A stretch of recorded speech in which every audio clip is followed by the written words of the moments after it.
কোরআনুল কারীমের এই সূরাটি ৯৯ নম্বর সূরা। ১১৪টি সূরা কোরআন শরীফে, তন্মধ্যে এটা হলো ৯৯ নম্বর। ৩০ নম্বর পারা। পুরা কোরআনুল কারীমের মধ্যে মোট ৩০ পারা। এই মোট ৩০ পারার মধ্যে এটা হলো ৩০ নম্বর পারার সূরা, ৯৯ সূরার নম্বর। সূরাটির নাম হচ্ছে জিলজাল, সূরায়ে জিলজাল। জিলজাল শব্দের অর্থ বা জালজালা, জিলজাল একই শব্দ, দুইটার দুই রকম ব্যবহার। অর্থ হলো ভূমিকম্প। জিলজাল শব্দের অর্থ কি বলেন? ভূমিকম্প। ভূমিকম্প, এই যে জমিন কাঁপে, ভূমিকম্প হয়, এই সূরার অর্থ হলো এইটা। এই ভূমিকম্প বলতে, জিলজাল বলতে আল্লাহ তাআলা কিয়ামতের ভূমিকম্প বুঝাইছে। পৃথিবীতে এমনিতে প্রতিনিয়ত মাঝে মধ্যে বিভিন্ন এলাকা ভেদে, অঞ্চল ভেদে ভূমিকম্প হয়। হ্যাঁ, আধা মিনিট, 30 সেকেন্ড, 40 সেকেন্ড, 50 সেকেন্ড, কিংবা তার চাইতে সামান্য কম বেশি এরকম সময় ভূমিকম্প হয়। এতেই বহু ক্ষয়ক্ষতি হয়। যখনই যেখানে কোথাও ভূমিকম্প হয় তো সেখানে অনেক ক্ষয়ক্ষতি হয়, ঘর বাড়ি বিভিন্ন কিছুর অনেক ক্ষতিগ্রস্ত হয়। কিন্তু আল্লাহ তাআলা বলেন একটি চূড়ান্ত ভূমিকম্প আছে, যেই ভূমিকম্পটা যখন হবে তখন একসাথে আল্লাহর সৃষ্টি পুরাটা জমিন একসাথে ভূমিকম্প হবে, এবং সেটা কতক্ষণ থাকবে সেটা আল্লাহই জানে, সেটা আল্লাহই জানে। এরকম ভূমিকম্প হবে, আর সেই ভূমিকম্পটা হলো কিয়ামতের ভূমিকম্প। অর্থাৎ এই পৃথিবী ধ্বংস করার জন্য আল্লাহ তাআলা তার গোটা সৃষ্টি জগৎকে মৌত দিবেন। মৃত্যু দুই রকমের, একটা হলো ব্যক্তিগত পৃথক একক মৃত্যু, আরেকটা হলো গোটা আলমের মৃত্যু। সবার যখন পৃথক মৃত্যু হয় তো এটারে বলে মৌত, আর গোটা পৃথিবীর যখন আল্লাহর সৃষ্টি সবটার যখন একসাথে মৃত্যু হবে সেটারে কয় কিয়ামত। সেটাই কিয়ামত, ওইটাও একটা মৃত্যু। আসমানের মৌত হবে, জমিনের মৌত হবে, সূর্য চন্দ্র গ্রহ নক্ষত্রের মৃত্যু হবে, অর্থাৎ সব কিছু শেষ হবে। তো এই যে কিয়ামত, এটা আমাদের ঈমানের অংশ, এটা হবেই হবে, এটা হবেই হবে। আখিরাত, কিয়ামত, এই পৃথিবী একদিন ধ্বংস হবে, শেষ হবে, এটা কোরআনুল কারীমের অসংখ্য আয়াতে আল্লাহ তাআলা বলছেন, বারবার বলছেন, বারবার, যে বান্দা যত সুন্দরী তোমার কাছে লাগে দুনিয়া, যত আকর্ষণীয় মনে হয় না কেন দুনিয়া, একে তো তুমিও থাকবে না, একে তো দুনিয়া নিজেই থাকবে না। দুটোটা মনে রাখবে, না তুমি থাকবে স্থায়ী, না দুনিয়া থাকবে স্থায়ী, কোনোটাই না।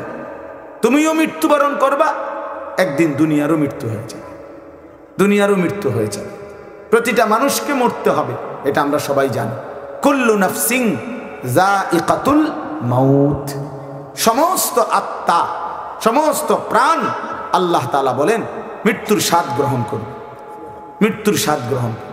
কুল ইন্নাল মাউতাল্লাযী তাফিরুনা মিনহু ফাইন্নাহু মুলাকীকুম, আল্লাহ তাআলা বলেন হে নবী আপনি বলে দেন, ও দুনিয়াবাসী, মৃত্যু থেকে তোমরা যেখানেই পলায়ন করো না কেন, মৃত্যু তোমাদের সাথে সেখানে গিয়েই নিজেই মোলাকাত করবে, সাক্ষাৎ করবে। তুমি ডাকতে হবে না, মৃত্যু নিজেই আসে, মৃত্যু নিজেই আসে।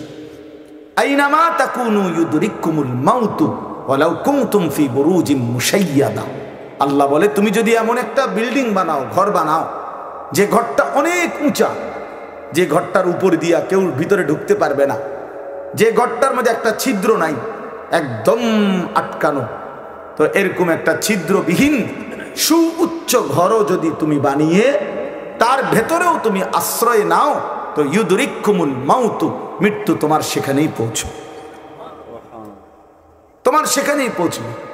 প্রিয় ভাই আমার, বন্ধু আমার, নওজোয়ান সাথীরা আমার, মৃত্যু এক অনিবার্য বাস্তবতা, চিরন্তন বাস্তবতা, এটা গ্রহণ করতেই হবে। হাসলেও মরতে হবে, কাঁদলেও মরতে হবে, সুখেও মরতে হবে, দুঃখেও মরতে হবে। রাজপ্রাসাদ আর অট্টালিকার মানুষটাও মরে যাবে, জীর্ণ কুটিরে যে লোক থাকে, হ্যাঁ, সেই লোকটাকেও মরতে হবে।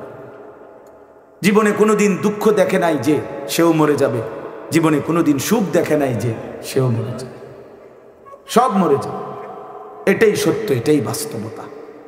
অতএব মৃত্যু এক অনিবার্য বাস্তবতা, এটা গ্রহণ করতেই হবে। এটা যদি আমরা মনে রাখি তো আমাদের জীবন অনেক সুন্দর হতো, অনেক সুন্দর হতো। রাসূলুল্লাহ সাল্লাল্লাহু আলাইহি ওয়াসাল্লাম বলছেন, আকসিরু যিকরা হাদিমিল লাযযাত ইয়ানি আল মাউত। আল্লাহর নবী বলেন, আমার উম্মত তোমরা বেশি বেশি ওই জিনিসটা স্মরণ করো যে জিনিস তোমাদের সমস্ত স্বাদ, আনন্দ, আহ্লাদ চিরতরে মিটাই দেবে, তোমারে চিরস্তব্ধ করে দেবে। জলজ্জান্ত মানুষটা আমাদের সামনে হাঁটতো, চলতো, উঠতো, বসতো, ঘুরতো, ফিরতো, হ্যাঁ, সেই মানুষটা মনে করেন আমার চোখের সামনে নাই, তার লাশ আমার সামনে, আহা সেই লোকটা স্তব্ধ। পৃথিবীর কত মানুষ কত আওয়াজ করতেছে, কত শোরগোল করতেছে, কিন্তু এই লোকটা হাতও নাড়ে না, পাও নাড়ে না, চোখও মেলে না, আর কিছুই করে না। এ কি আশ্চর্য বিষয়! চোখের সামনের এই মানুষটা নাই, কি হলো তার? কে তারে থামাই দিল? কে তারে স্তব্ধ করে দিল? এ তো আমার মতো ঘুরতো, ফিরতো, হাঁটতো। আহ, আমার আব্বারে আমি কত দেখছি, একদিন আমার আব্বা চলে গেল। আমার দাদারে আমি কত দেখছি, আমার দাদা একদিন চলে গেল। আমার জ্যাঠারে আমি দেখে আসছি, দোয়া করে আসছি, ফুঁ দিয়ে আসছি। এক সপ্তাহ পরে জ্যাঠা ইন্তেকাল করলেন, আবার এক সপ্তাহ পরে আমি গিয়া জ্যাঠার জানাজা পড়াইছি। এই তো বাস্তবতা। যুবক ভাই, তুমিও মনে রাখো, বয়স্ক বাবা আপনিও মনে রাখেন। হাসান বসরি রহমতুল্লাহ আলাই একজন বড় বুজুর্গ ছিলেন। উনি বলতেন, তিনি যখন কোনো যুবককে দেখতেন আর বয়স্ক দেখতেন, তো তিনি যুবকদেরকে বলতেন, ইয়া মাশারাশ শাবাব ইন্না যারআ কাদ তুদরিকুল আহাতু ক্বাবলা আন ইয়াবলুগা। তিনি উপদেশ দিতেন, হে যুবকগণ শোনো, সব ফুল, সব ফল, সব গাছ চারা পরিপক্ক পাকা পর্যন্ত পৌঁছায় না, তার আগেই অগণিত ফুল, অগণিত ফল, অগণিত চারা গাছ ঝরে যায়, ঝরে যায়। এটা উনি মনে করাইতেন মৃত্যুর কথা। উনি এটা বুঝাইতেন, যুবক তুমি দেখো একটা আম গাছের মধ্যে যতগুলো মুকুল ধরছে ফুল, সবগুলো আম হয় না। যতগুলো আম ধরছিল ছোট ছোট, সবগুলো বড় পাকা পর্যন্ত যায় না, তার আগেই ঝরে যায়। ঝরেই যায় বেশি, থাইকা যায় অল্প। তার মানে যুবক, কিশোর, তরুণ এই বয়সেই মৃত্যু হয় বেশি, বৃদ্ধ পর্যন্ত পৌঁছে কম। পুরা বাড়িতে অনেক সময় এমন হয় একজনও বয়স্ক লোক নাই, একজনও নাই। আমার ঘর, আমার বাপ চাচাদের যে ঘর, সেখানে আপনার এখন আমার চাচাতো ভাই, জ্যাঠাতো ভাই, আমার ভাই বেরাদর সব মিলাইয়া আমাদের ছেলে পেলে ভাই বাতিজা মিলে না হয়তো 60-70 জন আছি আমরা, কিন্তু আমাদের একজনও বয়স্ক লোক নাই। আমার দাদাও নাই, দাদিও নাই, জ্যাঠাও নাই, চাচাও নাই, আমার আব্বাও নাই, কেউ নেই। তাইলে কেন এমন হলো? তাহলে বোঝা গেল অধিকাংশই ঝরে যায়, কবরে চলে যায়, মৃত্যু হয়ে যায়। এই জন্য ধোঁকা না খাওয়া। আরেকটা হলো, বয়স্ক লোককে দেখলে উনি বলতেন, হাসান বসরি রহমতুল্লাহ আলাইহি, ইয়া মাশারা শুয়ুখ, হে বৃদ্ধগণ। উনি তাদেরকে জিজ্ঞাসা করতেন যে মা ইউনতাজারু বিসসারআ ইযা বালাগা, যখন কোনো ফসল পাইকা যায় তখন আর বাকি থাকে কি? কি বাকি থাকে? কাটা। কথা বলে না, কি বাকি থাকে? ক্বালু আল হাসাদ, বা কাটাটা বাকি থাকে, পাইকা তো গেছে। তার মানে আপনারা পাইকা তো গেছেন, বয়স তো হয়েই গেছে, আর শুধু মৃত্যুটা বাকি, আর শুধু মৃত্যুটা বাকি। তাইলে যুবককে বলতেন, তুমি ভেবো না তুমি বৃদ্ধ হবা, কারণ অসংখ্য ফুল তো আগেই ঝরে যায়, অসংখ্য ফল তো আগেই ঝরে যায়, অসংখ্য গাছ তো আগেই ঝরে যায়। আবার বৃদ্ধকে বলতেন যে আপনার তো আর কিছুই বাকি নাই, আপনি তো পাইকেই গেছেন, এখন শুধু কাটা, কবর, মৃত্যু ছাড়া আর বাকিটা কি? তাহলে মৃত্যু ভুলে না যাওয়া, মউত ভুলে না যাও। রাসূলুল্লাহ সাল্লাল্লাহু আলাইহি ওয়াসাল্লাম বলেন, কাফা বিল মাউতে ওয়াইজান। নবীজি বলেন, কোনো মানুষ যদি মৃত্যুর কথা স্মরণ করে তার ওয়াজের জন্য, নসিহতের জন্য এটাই যথেষ্ট, এটাই যথেষ্ট। আমরা কিতাবে পড়ছি হযরত ওমর রাদিয়াল্লাহু তাআলা আনহু, এত বড় সাহাবী, উনি বলতেন, কুল্লা ইয়াউমিন ইউকালু মাতা ফুলান মাতা ফুলান ওয়ালা বুদ্দা মিন ইয়াউমিন ইউকালু মাতা ওমর। তিনি বলতেন, হায় শোনো, প্রতিদিন ঘোষণা হয় আজ অমুকের মৃত্যু হলো, অমুকের মৃত্যু হলো, অমুকের মৃত্যু হলো। অচিরেই একদিন ঘোষণা হবে আজ ওমরের মৃত্যু হলো, আজ ওমরের মৃত্যু হলো। উনি বলেন এই ঘোষণা শুনবে খুব দ্রুত একদিন। এই জন্য বাপ, এই আমাদের ব্যক্তিগতভাবে প্রতিনিয়ত মৃত্যু হচ্ছে, ঠিক এভাবে আমরা তো মরছি, একদিন এই গোটা আলমের মৃত্যু হবে, একদিন এই গোটা সৃষ্টিটাই আল্লাহ তাআলা গোটায় ফেলবে। আচ্ছা, কি আশ্চর্য কথা, এটা কি অবাক করা। এক মিনিট যদি কেউ বিবেক দিয়া ভাবে, যারে বলে কি হুজুর, বলেন কি, এত বড় আসমান ভেঙে যাবে, এই সূর্য খসে পড়বে, চাঁদ খসে পড়বে। আল্লাহ তাআলা বলছে, ইযা সামাউন ফাতারাত, আসমান ভেঙে যাবে। ওয়া ইদাল কাওয়াকিবুন তাসারাত, তারকারাজি খসে খসে পড়বে। ইযা শামসু কুব্বিরাত ওয়া ইদাল কাওয়াকিবুন তাসারাত। আল্লাহ তাআলা বলছেন সূর্যটা গুটায় ফেলা হবে, পাহাড়গুলো বালির মতো, তুলার মতো উঠতে থাকবে। ইদা রাজ্জাতিল আরদু রাজ্জা, এই জমিনের মাটিগুলো রেজা রেজা, পাউডার পাউডার হয়ে যাবে। ইদাল বিহারু ফুজ্জিরাত, সমুদ্র, খাল, বিল, নদীর পানিগুলো সব টকবগে উতরাইয়া গরম হইয়া বাষ্পের মতো উড়ে যাবে। না কোথাও পানি থাকবে, না কোথাও গাছ থাকবে, না আসমান থাকবে, না জমিন থাকবে, কিছুই না। আচ্ছা, এটা কেমন কথা, এটা কেমন আশ্চর্য বিষয়। এই গোটা আলমের মৃত্যু হবে। আল্লাহ তাআলা কোরআনুল কারীমে বিশ্বাস করেন, অসংখ্যবার এই কথা এটা বলছে, এটা হবেই হবে। ইদা ওয়াকাতিল ওয়াকিআ, আল্লাহ বলেন এই ঘটনাটা ঘটবে। লাইসা লি ওয়াকাতিহা কাযিবা, এই ঘটনা মিথ্যা মনে করার মতো কেহ নাই। যেদিন ঘটে যাবে তখন আর কারো কোনো মিথ্যাবাদী আর থাকবে না, অর্থাৎ কেউ আর অস্বীকার করার সুযোগ হবে না। চোখের সামনে দিন, চোখের সামনে দিন। কোরআন শরীফে একটা সূরা আছে, সূরা হজ। ওই যে আমরা হজ করি না, এই হজ সূরাটার নাম। এই সূরার শুরুতে আল্লাহ তাআলা এই পৃথিবী ধ্বংসের, কিয়ামতের একটা সাংঘাতিক বর্ণনা দিয়েছেন। ওইখানে আছে, আল্লাহ বলেন, ইয়া আইয়ুহান নাসু তাকু রাব্বাকুম, হে মানুষ তোমরা আল্লাহকে ভয় করো। আর শুনো, ইন্না জালজালাতাস সাআতি শাইউন আযীম, নিশ্চয়ই কিয়ামতের ভূমিকম্প, জালজালা, এই যে বললাম জিলজাল এবং জালজালা অর্থ ভূমিকম্প। আল্লাহ বলেন কিয়ামতের ভূমিকম্প, ইসরাফিল যখন ফু দিবে, আমার এই পৃথিবী যখন ভাঙতে শুরু করবে, এই সৃষ্টি জগৎ পুরাটা যখন আমি আল্লাহ গুটায় ফেলবো। ওয়াসসামাওয়াতু মাতবিয়াতুম বিয়ামিনি, আল্লাহ বলেন 7 আসমান আমি আল্লাহ তাআলার হাতের মধ্যে গুটায় ফেলবো। গুটায় ফেলবো, তুমি জানো না আমার ক্ষমতা। কুল্লু মান আলাইহা ফান ওয়া ইয়াবকা ওয়াজহু রাব্বিক, সব শেষ করে দেব আমি, শুধু আমি আল্লাহই থাকবো। এই ইসরাফিল ফু দিলেই, শুরু করলেই জমিনে ভূমিকম্প শুরু হবে। ইন্না জালজালাতাস সাআতি শাইউন আযীম, আল্লাহ বলেন নিশ্চয়ই এই কিয়ামতের ভূমিকম্প, এটা শাইউন আযীম, বড়ই ভয়ানক, বড়ই মারাত্মক।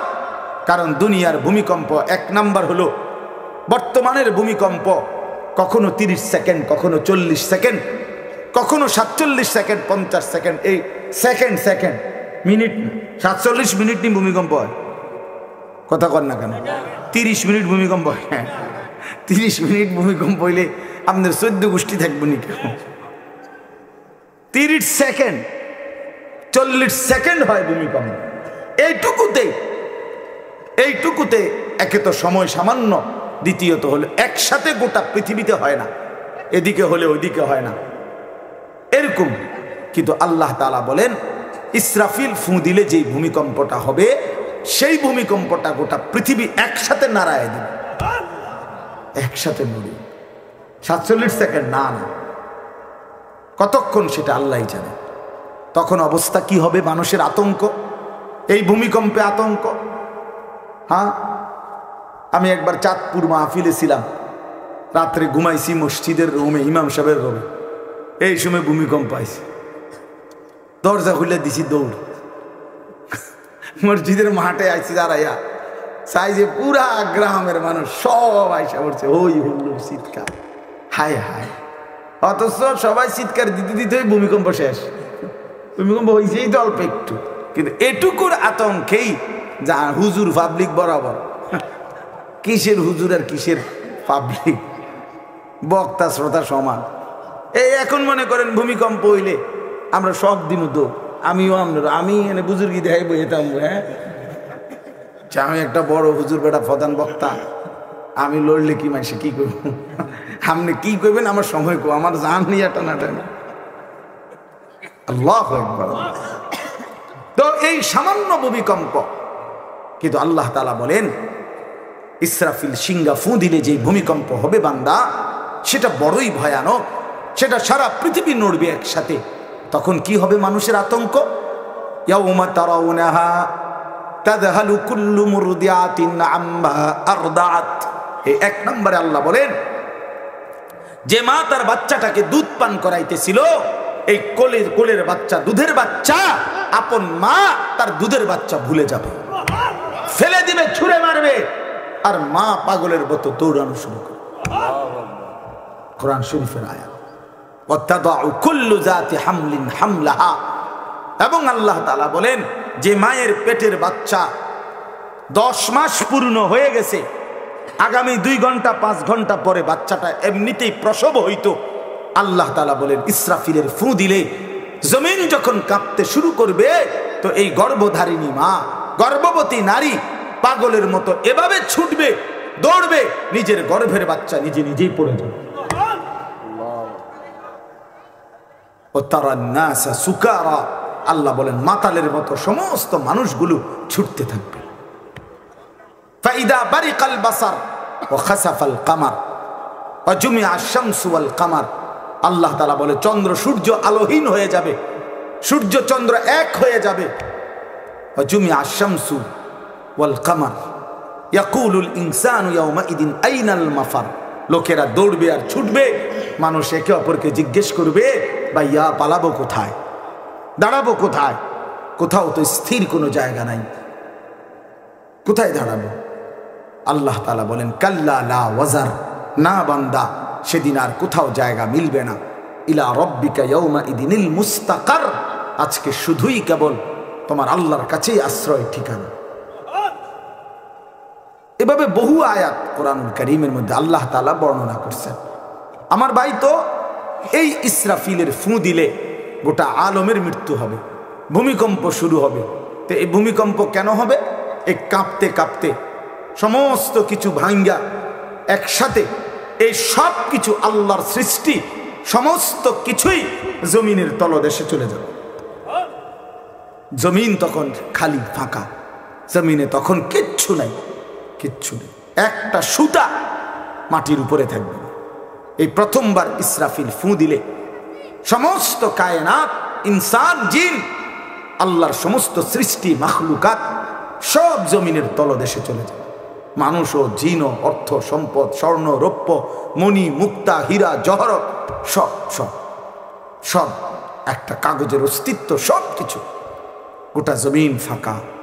এভাবে কতদিন আল্লাহ জানে, কতদিন আল্লাহ জানে। হ্যাঁ মা ভাই, এরপরে একটা নির্দিষ্ট সময় পরে আবার আল্লাহ তাআলা ইসরাফিলকে জীবিত করবেন, করে আবার আল্লাহ তাআলা দ্বিতীয়বারের মতো ফু দিতে বলবেন। এই 2 ফুঁয়ের মাঝখানে কতদিন? নবী সাল্লাল্লাহু আলাইহি সাল্লামের এক হাদিসের মধ্যে বলছে 40। সাহাবীরা ব্যাখ্যা করছেন, মুহাদ্দিসিন, সেই 40টা হতে পারে 40,000 বছর। 40,000। এই জন্য বাপ, একটা কথা হলো, সর্বশেষ যেই লোকটা কবরে যাবে, শেষ যেই ব্যক্তি মরবে পৃথিবীতে, হতে পারে তাকেও শুধু কবরেই থাকতে হবে 40,000 বছর, 40,000 বছর। এরপরে তো আখিরাত। এই 40,000 বছর যদি কবরে আযাব হয়, 40,000 বছর যদি কবরে আযাব হয় ভাই, তখন কি হবে? এবার ভেবে দেখেন, এখন যারা কবরে যাচ্ছে,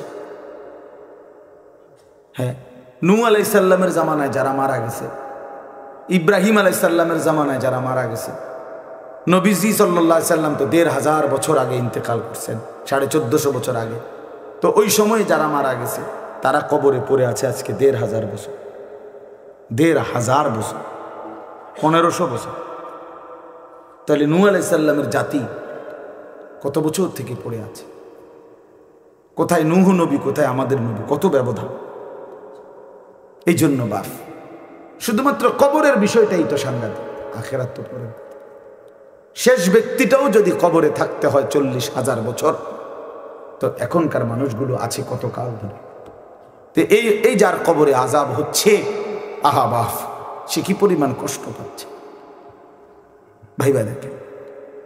কবরবাসীদের রুহের মাগফিরাত, আরে ভাইয়া একবার চোখ বন্ধ করে 1 সেকেন্ড ভাবেন, আজ আমরা যাদের রুহের মাগফিরাত কামনা করলাম, এই 20 বছরের ব্যবধানে, 30 বছরের ব্যবধানে, 10 বছরের ব্যবধানে, 50 বছরের ব্যবধানে আবার এর পরের লোকেরা আমাদের রুহের মাগফিরাত কামনা করে। এটা কি পরিমাণ বাস্তবতা, কি পরিমাণ বাস্তবতা! এটাকে অস্বীকার করার, না বুঝার কিছুই নাই, মৃত্যুকে না বুঝার কিছুই নেই। কারণ এত বেশি জলজ্জান্ত আল্লাহ তাআলা এটা আমাদের সামনে দেখাইছেন, এত মানুষের মৃত্যু আল্লাহ আমাদের সামনে দেখাইছেন, এটাকে অস্বীকার করার, না বুঝার কিছুই নাই। তো চলেন, এরপরে আল্লাহ তাআলা ইসরাফিলকে আবার জীবিত করবেন। জীবিত করে আল্লাহ তাআলা ইসরাফিল আলাইহিস সালামকে বলবেন, ইসরাফিল আবার তুমি সিংহায় ফুঁ দাও। এইবার যখন সিংহায় ফুঁ দিবে, তখন ইসরাফিল আলাইহিস সালামের এই দ্বিতীয় ফুঁতে আবার ভূমিকম্প শুরু। আবার কি শুরু হবে? ও মাঝখানে ভাই, ওই ছেলে অপদার্থ, কথা বলো না, হাসাহাসি করো না, কারণ কথা বাকি থাকলে, দুষ্টামি বাকি থাকলে উঠে চলে যাও, বাহিরে আলাদা জায়গা আছে। গাফেল সন্তান কোনো কিছুতেই যাকে কোনো আসর করে না। আহা, আপনারা জানেন না, আপনাদের এক এক ছেলের অবস্থা হলো কলিজাটা পাথর হয়ে গেছে, কোনো কিছুই তার কলিজা নাড়ায় না। এত শক্ত জানোয়ার যে খোদার 365 দিনে কোনো দিন ফজরের নামাজ পড়ে না, একদিনও না। মানুষের বাচ্চা এত বড় জানোয়ার হয় কেন? আরে তুই কোন মানুষের বাচ্চা? তুই কোন মার দুধ খাইলি? না ফরমান, কেমনে মানুষ হইলি? এটা কি ধরনের মানুষ? একদিনও নামাজ পড়ে? ছি ছি ছি ছি ছি, মুসলমানের বাচ্চা এত বড় জানোয়ার হয় কেন? কোনো দিন নামাজ পড়ে না, 6 মাসে 9 মাসে কোনো দিন বলতে পারবে না নাফরমান কোনো দিন 5 ওয়াক্ত নামাজ পড়ছে কিনা। হায় হায়, এত বড় অসভ্য মায়ের সন্তান হয় কেন? বাবার সন্তান হয় কেন? চিন্তা করি, কোনো কিছুই। ছেলে পেলেদের হালাত হলে এই পরিমাণ লাগাম ছাড়া কিসের মা কিসের বাবা, কে তার মা কে তার বাপ, কে কি তার ধর্ম, তার আল্লাহকে তার রসুলকে, তারে বানাইছে কে, আসছে কোত্থেকে, কেন আসছে, কি করতেছে, কি করছে, কিচ্ছুর খবর, কিচ্ছুর খবর। আসে, হাঁটে, বুট খায়, বন খায়, মোবাইল টিপে, খারাইয়া মতে, বইয়া মতে, বন্ধু বান্ধবীদের সাথে আড্ডা দেয়, মেয়ের পিছনে গড়ে, অসভ্য অশ্লীল কথাবার্তা বলে। এটা কি একটা জিন্দিগি হলো? মিয়া ভেবে দেখেন। ওফ, কোন সুস্থ স্বাভাবিক মানুষ এমন হয়? বলো ভাইয়া, বলো। রাগ করো না বাপ, কে তোমা করে মনে করাই দিবে? কেউ মনে করে না। হা, বাবা মারও ফিকির শেষ, শুধু টাকা রোজগারের ফিকির। দেশে থাইকা পারো, নইলে বিদেশ গিয়া পারো, কোনো না কোনো ভাবে পয়সা রোজগার করো। টাকা রোজগার করলে মা বাপ খুশি, টাকা রোজগার না করলে না, অখুশি। খালাস। এরপরে ইমান আছে কিনা, ইসলাম আছে কিনা, নামাজ আছে কিনা, কোরআন আছে কিনা, আল্লাহ চিনে কিনা, হালাল হারাম কিনা, জায়েজ না জায়েজ না, এত কিছু আমার দরকার। ফুতেরে জিগায়ও না যে ফুত কামাই যে করতেছ কি হালাল কামাই করো না হারাম, না এত কিছুর দরকার কি। টাকা দিতেছে, খাইতেছে, ঘুমাইতেছে, বিল্ডিং করতে আসে, জমি কিনতে আসে, আফেল মালটা খাইতেছে। এক ছেলে আমারে নিজে বলছে, আমি সবার ব্যাপারে বলি না, এক ছেলে আমারে নিজে বলছে, হুজুর আমি একটা দেশের নাম বলছে, যেই দেশে আমার কর্মটা ছিল, চলে আসছে ওই দেশ থেকে। আমার বলছে, হুজুর আমার কর্মটা হলো এই, মদের বার, মদের হোটেলে নারী পুরুষ উলঙ্গ জিনা ব্যভিচার করে, আমার দায়িত্ব শুধু পাশে দাঁড়িয়ে মদের বোতল নিয়ে দাঁড়ায় থাকা, যতবার তারা চায় অতবার তাদেরকে মদ গ্লাসে ঢেলে দেওয়া, তাদের হাতে তুলে দেওয়া। এর বিনিময়ে আমার মাসে বেতন 2 লাখ টাকা। মুসলমান, মুসলমান, মুসলমানের সন্তান, বাংলাদেশের সন্তান। তো এই টাকা যখন বাবা খাচ্ছেন, বিল্ডিং করতেছে, কোনো টেনশন নাই। আমি আবারও বলছি, আমি সবার জন্য বলি না, ওই বলছে দিকে ওরটা কইছি, কথা বুঝছেন না? আমি তো নাম ঠিকানা বলি না। এই জন্য আমার বাপ, ডাক দিয়েন না, ডাক দিয়েন না, একজনও ডাক দিয়েন না, অসভ্যরে ডাক দিয়েন না। হ্যাঁ হ্যাঁ, ডাক দিবেন কেন? হাইওয়ানকে ডাক দিবেন কেন? শুনেন, আপনারাই শুনেন, এত এত মানুষ শুনতে হবে না, কোনো অসুবিধা নেই, কোনো অসুবিধা নেই। আমি তো এটাই বুঝাইতে চাইতেছি, প্রত্যেকটা মানুষ আজকে মুসলমান, আমরা ঘর দেখায়, ফার্নিচার দেখায়, বিল্ডিং দেখায়। হুজুর দোয়া করেন, ঘরটা করছি, হুজুর দোয়া করেন। কিতা দোয়া করতে হবে না, কিতা দোয়া করতে, বিল্ডিং এর দোয়া কিতা আবার, ইট বালুর লেগে দোয়া করে লাভ কি বেড়া? হুজুর মোটরসাইকেল কিনছি, হুজুর দোয়া করে দেন। কিতা দোয়া করতো, কি মোটরসাইকেলের দোয়া কিতা আবার?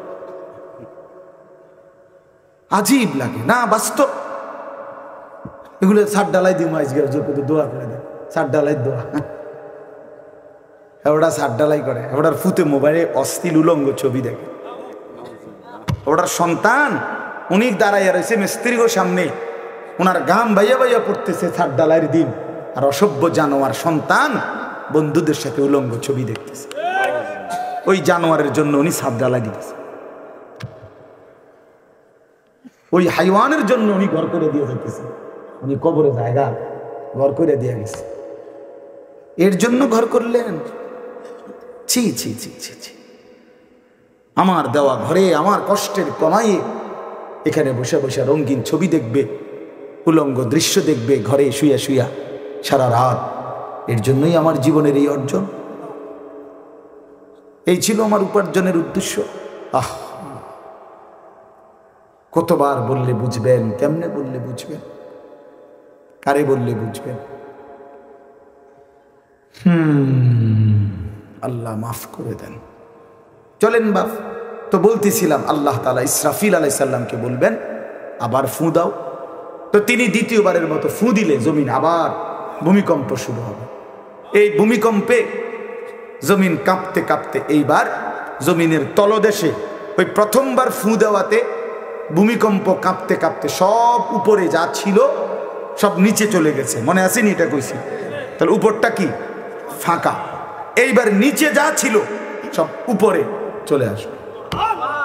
এই আসলেই এটা হাসরের মাঠ। সমস্ত নিচের জিনিস যা কিছু, একেবারে মানুষ, গরু, ছাগল, হাঁস, মুরগা, জিন, ইনসান, গদ, দুয়ার, বাজার, ব্যবসা, দোকান, টাকা, হীরা, জহরত, মণি মুক্তা টাকা পয়সা অর্থবিত্ত সব সোজা কথা, জমিনের তলদেশের সব কিছু জমিনের উপরে উঠে আসবে। উঠে আসলেই এইটা হাসরের মাঠ। এইটা এই হাসরের মাঠ কোনটা জানেন? এই যেখানে বসে আছেন এখন, এইটাই হাসরের মাঠ।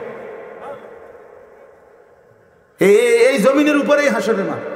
বাকি শুধু আল্লাহ কোরআন বলছে ইদাল আরদু মুদ্দাত, আমি আল্লাহ জমিনটাকে টেনে আরো লম্বা করে দেব,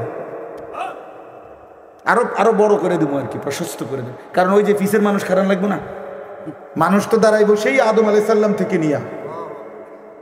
তো মানুষ বেশি না, মানুষ গরু ছাগল হাঁস মুরগা জিন ভূত সব খারাপ না, সব দাঁড়াবে। এই জন্য আল্লাহ তাআলা বলেন জমিন আমি প্রশস্ত টেনে দিব, লম্বা করে দিব, এতটুকু। বাকি এটাই হাসরের মাঠ, এটাই হাসরের মাঠ। এই কথাটাই এখানে আল্লাহ তাআলা উল্লেখ করছেন। ইদা জুলজিলাতিল আরদু জিলজালাহা, যখন দ্বিতীয়বারের মতো ইসরাফিলের ফু দিলে জমিনের ভূমিকম্প শুরু হবে। ওয়া আখরাজাতিল আরদু আসকালাহা, আল্লাহ তাআলা বলেন তখন জমিন তার তলদেশে যা ছিল সমস্ত জমিনের তলদেশে, এগুলো এতদিন জমিনের বোঝা ছিল, বোঝা মানে মাটির নিচে, এগুলো সে মনে যেন ফুজা কান্দে লইছে। এবার ওয়া আখরাজাতিল আরদু আসকালাহা, জমিন তার বোঝা মানে জমিনের তলদেশে যা ছিল সে এবার তা জমিনের উপরে উঠাই দিবে, উপরে উঠাই দিবে। এরপরে আশ্চর্য কথা শুনেন, এরপরের কথাটার জন্য রাসূলুল্লাহ সাল্লাল্লাহু আলাইহি সাল্লাম হাদিসে বলছেন, এই ভাই শুনেন, ছেলেরা তোমরাও শোনো। নবী সাল্লাল্লাহু আলাইহি সাল্লাম বলেন এই জমিনের তলদেশ থেকে যখন সবকিছু উপরে উঠে আসবে তখন অর্থ সম্পদ, হীরা জহরত, মণি মুক্তা, স্বর্ণ রৌপ্য এগুলো স্তূপ আকারে উঠে আসবে জমিনের উপরে, মানে হাসরের মাঠে। তো নবীজি একেবারে স্পষ্ট হাদিস, নবীজি সাল্লাল্লাহু আলাইহি সাল্লাম বলেন তখন এই স্বর্ণ রৌপ্য টাকা পয়সা হীরা জহরত এগুলো, এই অর্থ সম্পদগুলো আল্লাহর কুদরতে কথা বলবে।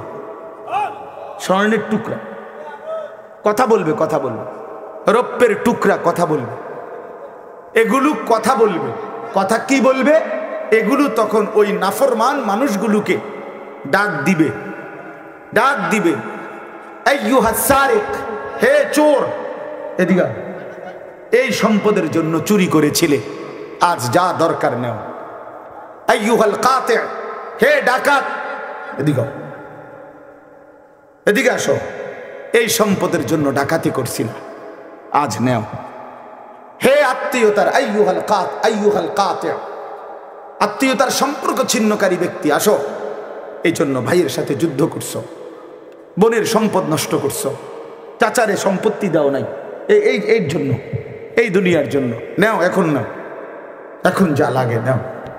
এইভাবে প্রত্যেক নাফরমান পাপীকে, হে হারামখোর সুদ করে দিগা, এখানে টাকা যা লাগে নে, নে বাটপার, এখান থেকে টাকা নে, কি পরিমাণ টাকা দরকার ছিল নে। এইভাবে রাসূলুল্লাহ সাল্লাল্লাহু আলাইহি সাল্লাম বলেন দুনিয়ার এই সম্পদগুলো কথা বলবে আর ডাকবে। ডাকলে মানুষ, আচ্ছা এটা তখন কেরম লিখবো? কথা বোঝেন নাই?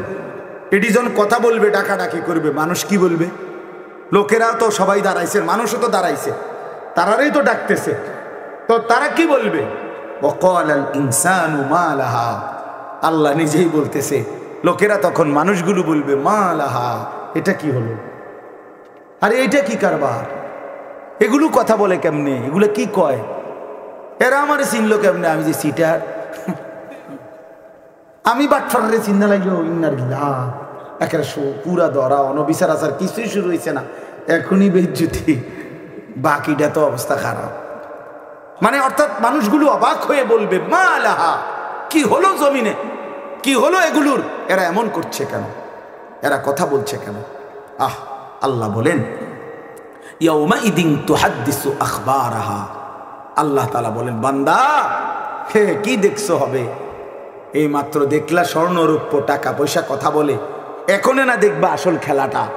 ইয়াউমাইদিন তুহাদ্দিসু আখবারাহা, আল্লাহ বলেন এখন দেখবা সরাসরি এই হাসরের মাঠে তোমার সামনে তোমার পায়ের নিচের জমিন, তোমার পুরা জিন্দেগির কথা, তোমার যত তথ্য, ভালো কিংবা মন্দ, নেক কিংবা গুনাহ, তোমার সমস্ত কিছু রাতের কিংবা দিনের, একাকী কিংবা প্রকাশ্যের, গোপন কিংবা আড়ালের, আল্লাহর কসম জমিন সবটা এখন তোমার সামনে বলে দিবে। ইয়াউমাইদিন তুহাদ্দিসু আখবারাহা।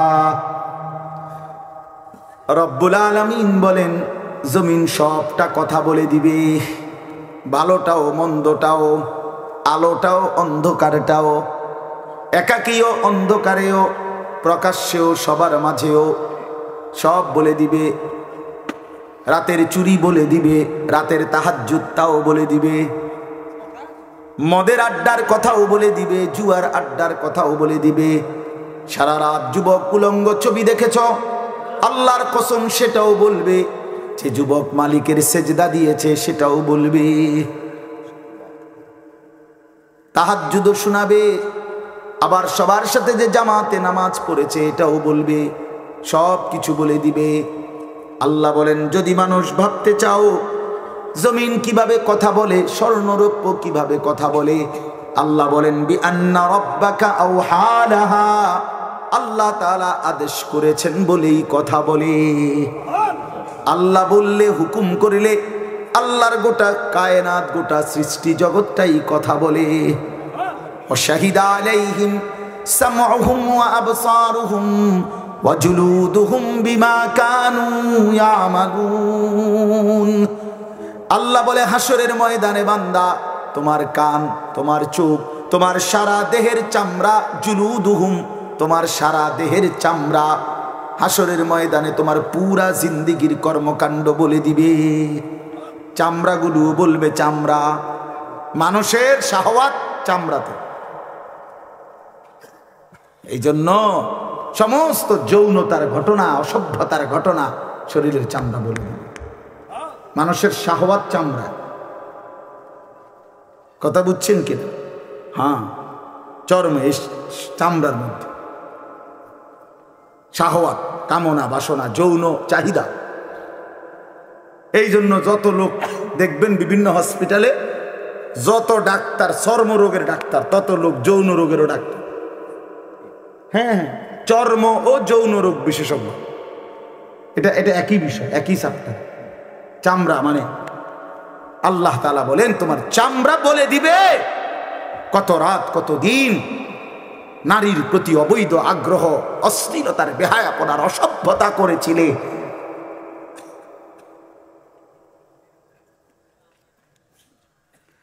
হায় হায়, বিআন্না রাব্বাকা আওহা লাহা। আল্লাহ বলেন আমি আল্লাহ হুকুম করেছি বলে কথা বলবো। এই জন্য আল্লাহ হুকুম করিলে চামড়াও কথা বলে, কানেও কথা বলে। এখন কি কানে কথা বলে? কিন্তু সেদিন বলবে। চোখেও কথা বলবে। এখন চোখ কথা বলে না, মানে সব কিছুর জবান খুলবে, সব কিছু। আপনারা বলেন, আমরা তো মনে করি জিহ্বায় কথা বলে না, জিহ্বায় কথা বলে না, আল্লাহর হুকুম হইলে কথা বলে। নাহলে যেই লোক বোবা তারও তো জিহ্বা আছে না? তো সে কথা বলে না। যে লোক কানে শুনে না, তো তার কি আপনার এইভাবে কান বলতে কিছু নাই? তো সে শুনে না কেন? কথা বলেন না কেন? আল্লাহর হুকুম না। যার চোখ, যে চোখে দেখেন, এই যে জুয়েল ভাই, আমি মূলত তার মহব্বতেই মাহফিলটা দিছি। তো এই যে দেখে না, তো তার এভাবে তো চোখ আছে, সে দেখে না কেন? আল্লাহ তাআলার হুকুম নাই বলে দেখে। ঠিক কিনা বলেন না কেন? মজার বিষয় হলো রাসূলুল্লাহ সাল্লাল্লাহু আলাইহি সাল্লাম হাদিসে স্পষ্ট বলেছেন, বিশ্বাস করেন, একেবারে বিশুদ্ধ হাদিস। আল্লাহ তাআলা তার দুইটা চোখ নিয়ে গেছে। নবীজি বলছেন সে যদি সবর করে আল্লাহর হুকুমের উপরে চলতে পারে, রাসূলুল্লাহ সাল্লাল্লাহু আলাইহি সাল্লাম বলেন আল্লাহ তাআলা তাকে এই দুইটা চোখ নিয়ে যাওয়ার কারণে, অন্ধ বানানোর কারণে সে যে সবর করলো, আল্লাহ রসুল বলছেন আল্লাহ তাআলা নিশ্চিত তাকে জান্নাত দান করবে। এই জন্য তুমি ভাই সবর করো।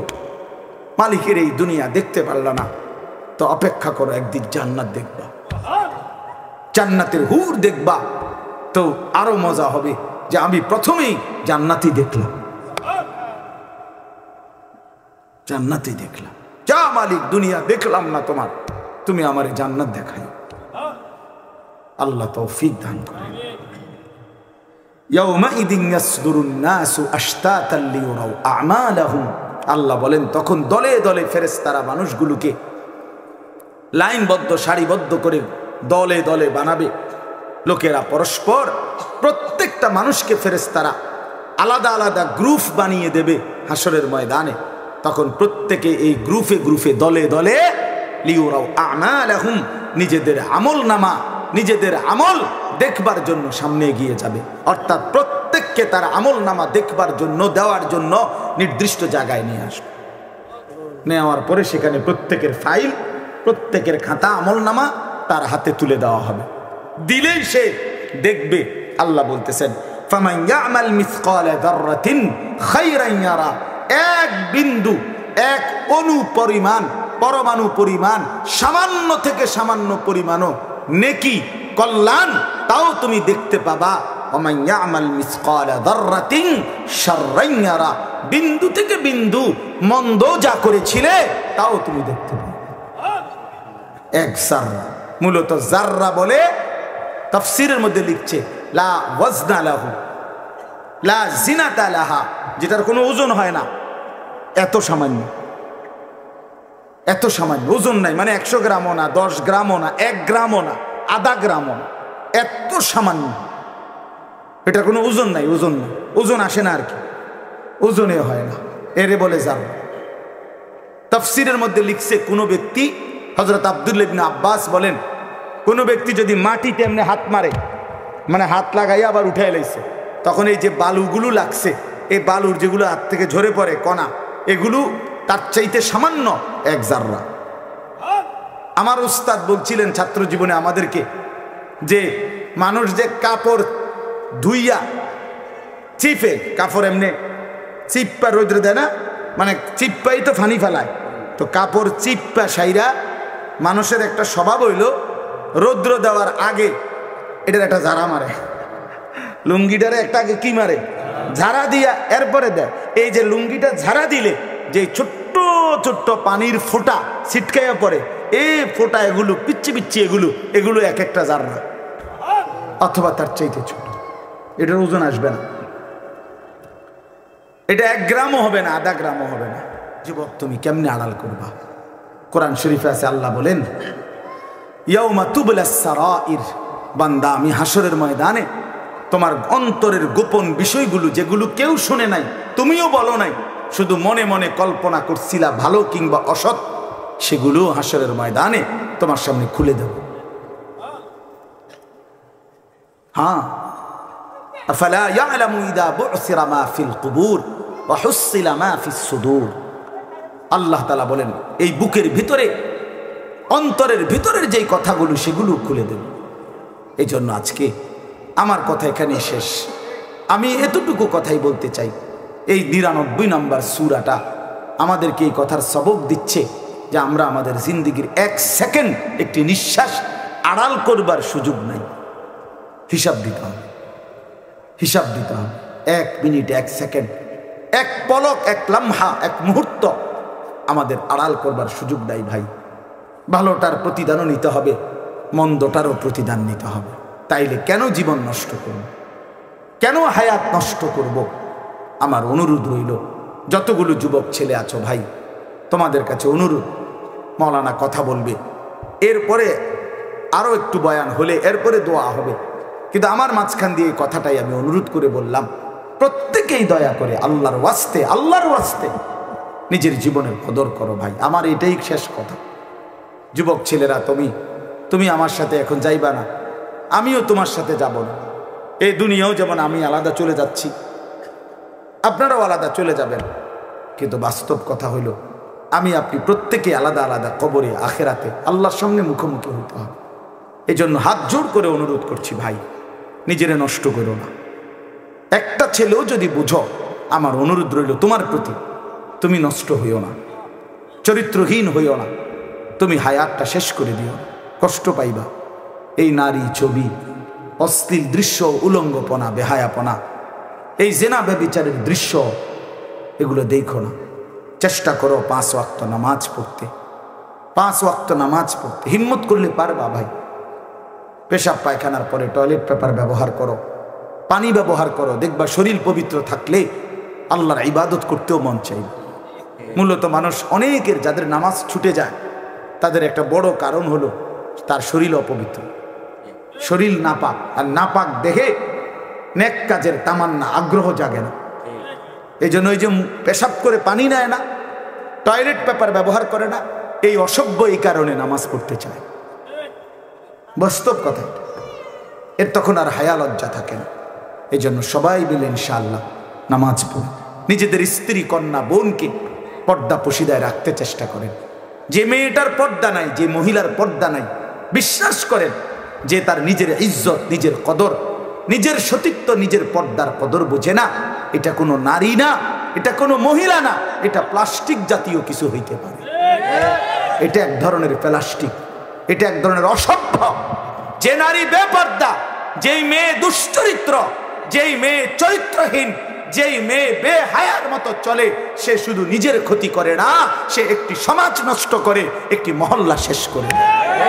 এই আগুন সারা মহল্লায় জ্বালায়া দেয়, তার রূপের যৌবনের আগুন জ্বালায়া অসংখ্য যুবকের জিন্দেগি নষ্ট করে দেয়। এই জন্য ওই জানোয়ার মনে রাখতে হবে, ওই অসভ্য নারী যতগুলো ছেলে তাকে দেখে অবৈধ কামনা বাসনা করছিল, এই সমস্ত যুবকের সমপরিমাণ গুনাহ ওই অসভ্য মেয়ে, ওই নর্তকী, ওই ব্যভিচারিণী নারী তাকে ভোগ করতে হবে। এত সোজা না। এই জন্য বাবাদেরকে বলি, ছেলেদের দিকে কদর করেন, মেয়ের দিকে নজর দেন, স্ত্রীর দিকে নজর দেন। ওই খাট পালং দেখাইয়েন না, বিল্ডিং উল্ডিং দেখাইয়েন না, ইতান দেখাইয়া লাভ নাই। হুইতে লাইলে সবাই ঘুমাইয়া লাগে, পরিশ্রম করে ঘুমাইলে এত কিছু লাগে না। কত মানুষ আছে এরকম যারা ফাওটাও দোয় না, জুতাই নাই, বেটা ফাও দিব কি দিয়া বেটা। হ্যাঁ, সময় কই এতটা ক্লান্ত থাকে যে শুইলেই কি এসে পড়ে ঘুম আসে। আল্লাহ আমাদের সবাইকে কদর করার তৌফিক দান করেন। আজকের এই মাহফিলকে আল্লাহ তাআলা ভরপুর বরকত দান করেন। আল্লাহ তাআলা আপনাদের সবাইকে কবুল আর মনসুর করেন।